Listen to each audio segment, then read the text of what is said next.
Welcome back. Now with the distribution of the COVID vaccine underway, the next challenge becomes how to make people feel more comfortable with returning to offices and other places. It's where air purifiers could come into play. And the reason why my next guest is seeking emergency approval from the FDA to help fight the pandemic. For more, I'm joined by Joe Urso. He's the chairman and CEO of ActivePure Technologies. Joe, welcome. And what do you need FDA approval for specifically? Thanks, Kelly. Well, FDA approval is very important because that clearance gives the assurances to people that you're bringing medical-grade protection to everyday places like businesses and schools and homes. And in fact, Kelly, we already have it with our Aeris Medical Guardian, where we demonstrated enormous kill rates against RNA viruses and other pathogens.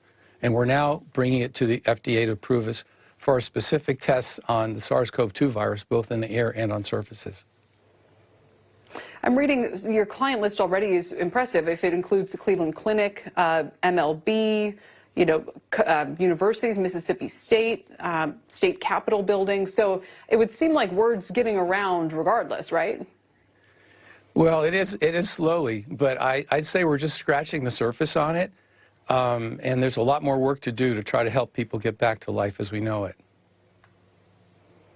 What specifically does your air filter do? So for those of us who are concerned about going back into a restaurant, is it the kind of peace of mind where I say, okay, well, I'm okay going into a restaurant that has an air purifier in it, but I'm not with one that doesn't, for example. Is it that kind of get out of jail free card, or does it not quite, make things perfectly safe? I'm sure nothing can.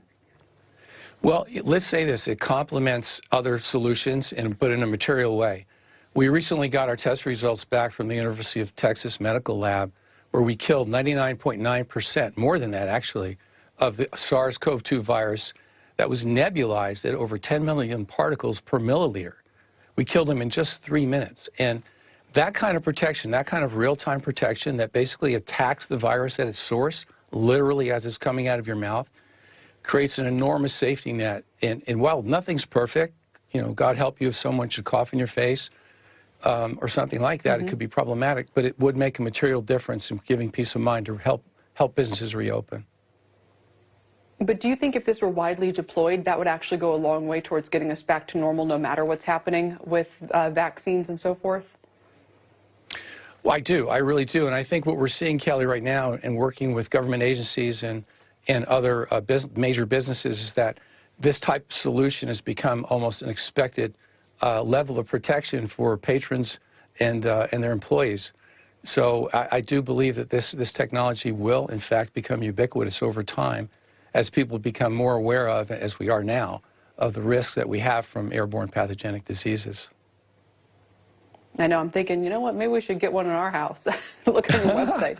Joe, thanks for joining us to explain it. Really appreciate it. Thank you, sir. Thank you, Kelly.